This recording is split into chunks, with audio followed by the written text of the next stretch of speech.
Hola, ¿qué tal?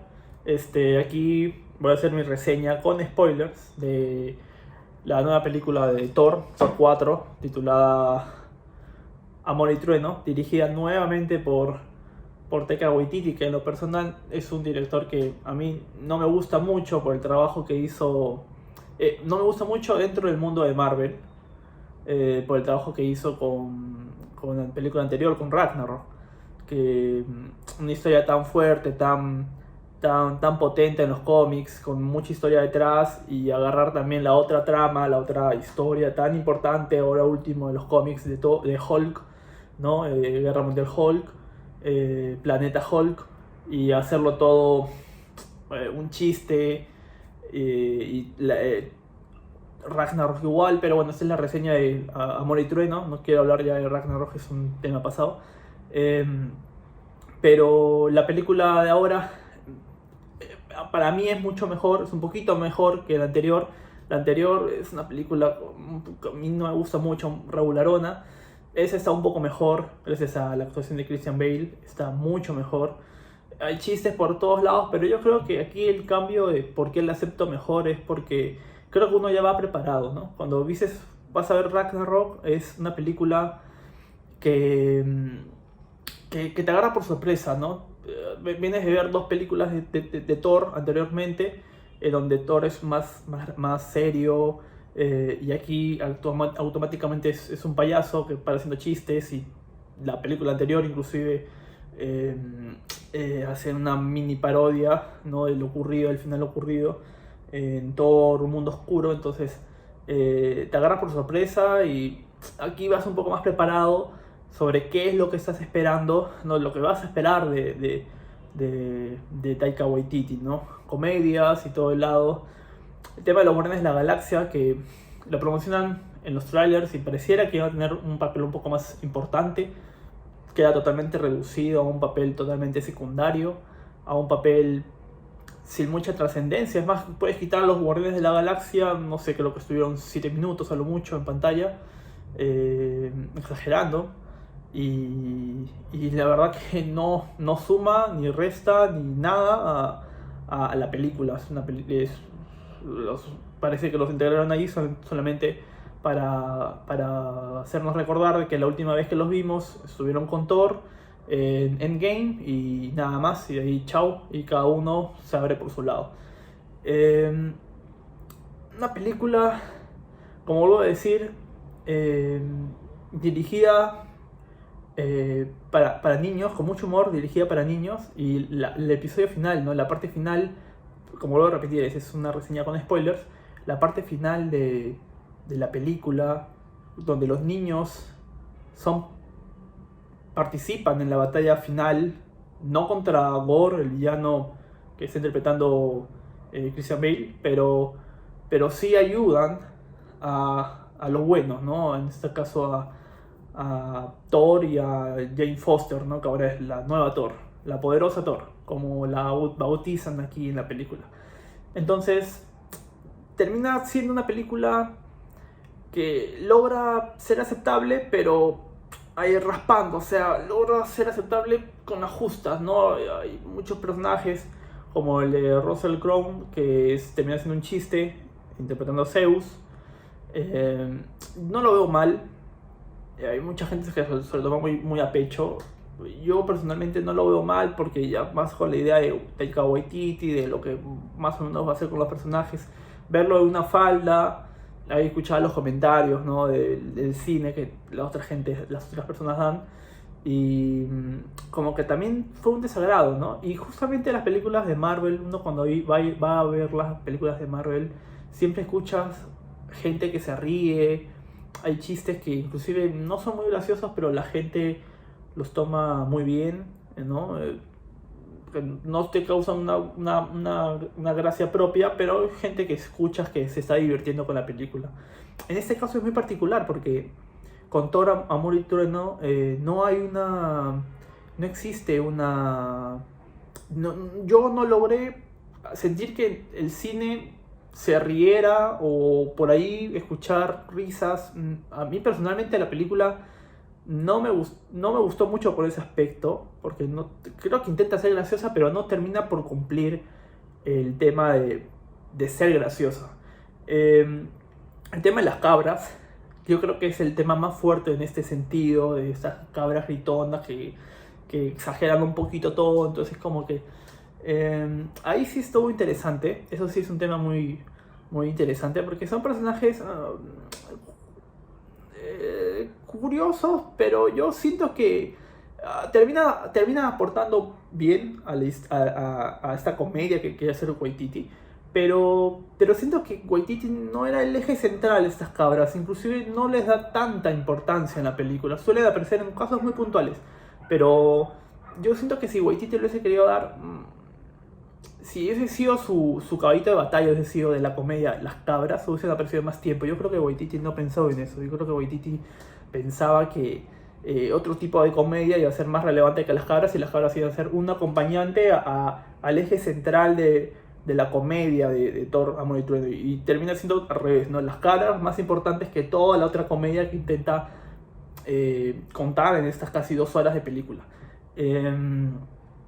Diálogos un poquito flojos entre Thor y Jane Foster, sobre todo ese de mi martillo, ¿no? Con mi primer villano, cuando están por ingresar a la sala de los dioses. Lo noto, creo que esa parte se pudo haber recortado.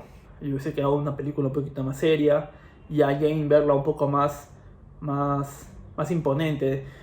Acá también hay un detalle muy importante, porque las películas de Marvel, por lo general cuando te presentan personajes nuevos, acompañando al principal, como ocurre en este caso, ocurrió anteriormente en Capitán América, El Soldado del Invierno, tienes al principal y tienes al secundario, ¿no? Y El Soldado del Invierno logra tener un buen apego con el público, logra ser importante luego más adelante. Con Jane Foster no siento que ocurra lo mismo. Siento que con Jane Foster se termina tanto hablando de estos temas, de estos diálogos, de chistes, que Jane Foster no la terminamos viendo como un actor importante, un actor que quiera volver a ver. Termina falleciendo el personaje, pero uno que sabe cómics, Jane Foster puede volver en cualquier momento. Y yo creo que el plan de Marvel en el futuro es volver a utilizar a ese personaje, a Jane Foster. Entonces, es un personaje que no logra ser explotado del todo, por la culpa de la comedia que está envuelta en la película.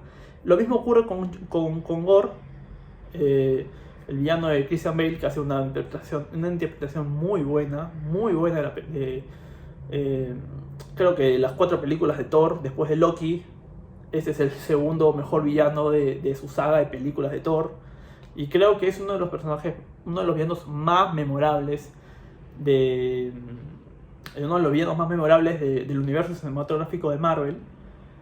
Por el hecho de que no suele destacar mucho Marvel en este asunto. Y yo creo que el guión, la forma en la que es escrito el personaje, no estaba tan planificado para que sea un personaje, un villano de cierta relevancia. Pues no digamos que es de los mejores, pero tampoco es de los olvidables. Es un villano intermedio tirando para bueno. Y creo que mucho aporta esto el tema de la actuación de Christian Bale. Yo creo que si hubiese puesto otro actor de menor rango, el villano de Gore no hubiese impactado así en ese término, ¿no? Un villano rescatable. Entonces, es el tema del villano. El tema de la música está acompañado de temas de Guns N' Roses. Interesantes, buenos, atractivos, pero que no te aporta mucho más como un acompañamiento a las escenas de acción.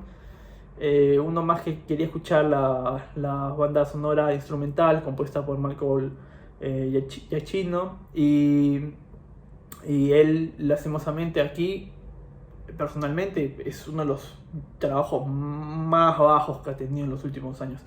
Ha sonorizado anteriormente a Spider-Man, entre otras películas, donde él dentro de Marvel, donde él ha logrado rescatar un Spider-Man que venía siendo compuesta por Danny Elfman, la trilogía original.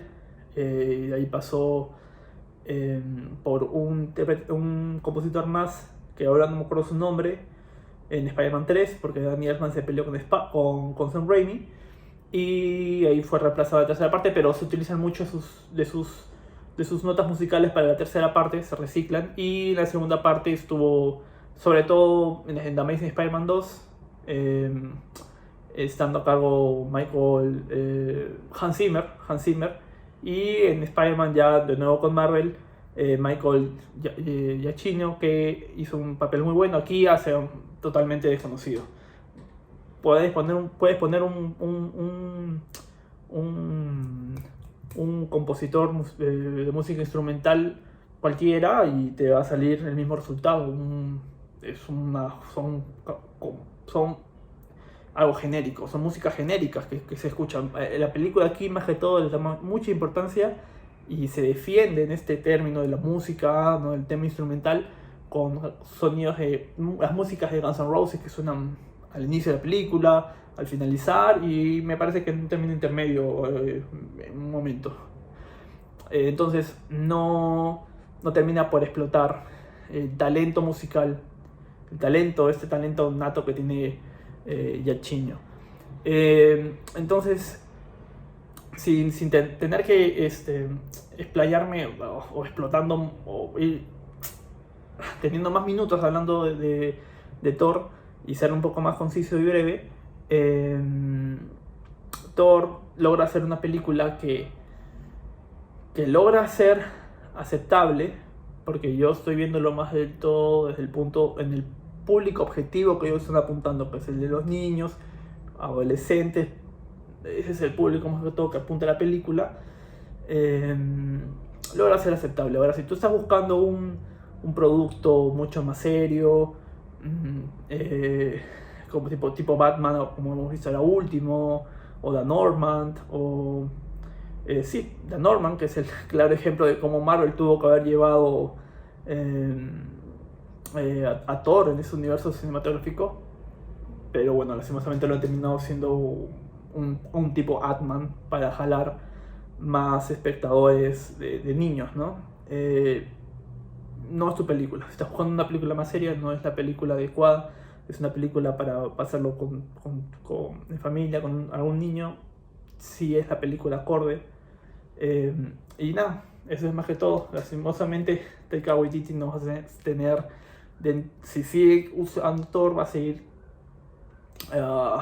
maltratando, en mi opinión, personajes o temas muy importantes como el cáncer de Jane Foster, que ahora recién me acuerdo, el cáncer de Jane Foster, y el tema de Gore, que lastimosamente son temas muy, muy importantes que pudieron haber sido explotados de mejor manera, y lastimosamente no logra por ser lo que uno esperaba, ¿no? Se toma por ahí con delicadeza y ahí nada más, ¿no? El tema de Jane Foster, y para concluir el tema de Jane Foster, al inicio pensé que lo iban a tratar mal porque no lo cuentan muy bien, y yo pensé, oye, ¿cómo es posible que Jane Foster tan rápido pueda tener el martillo de Thor? Luego lo explican con un breve flashback, explican cómo es, y como que ahí la película suma puntos, porque ahí más o menos hasta antes del flashback como que no estaba siendo aprobada la película para mí, pero una vez que aparece el flashback dices, ahora sí tiene un poquito más de sentido, ¿no? Y conforme va avanzando la película va a un ritmo muy, muy rápido, muy acelerado, pero vas entendiendo y te vas entreteniendo, que es lo más importante, que ellos buscan. Waititi junto con Marvel acá buscan apuntar a cautivar al público infantil y al público espectador, darle una distracción de hora y media, 2 horas, y nada más. Una distracción, una película que puede ser rápidamente olvidable, y que no aporta nada, absolutamente nada. Una vez que sales de la sala de cine, es más, hasta al día siguiente te olvidaste la película, porque es así de tan poco relevante, no solamente para el espectador, sino también para el universo cinematográfico de Marvel en sí. Es muy poco relevante.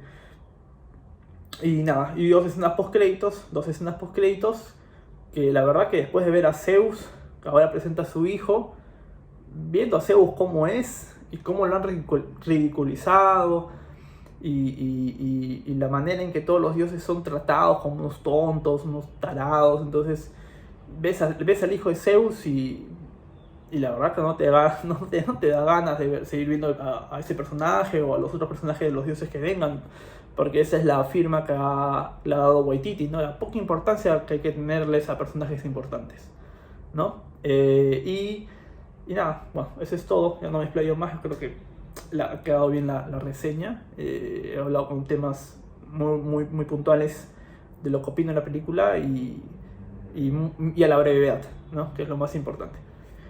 Un gusto.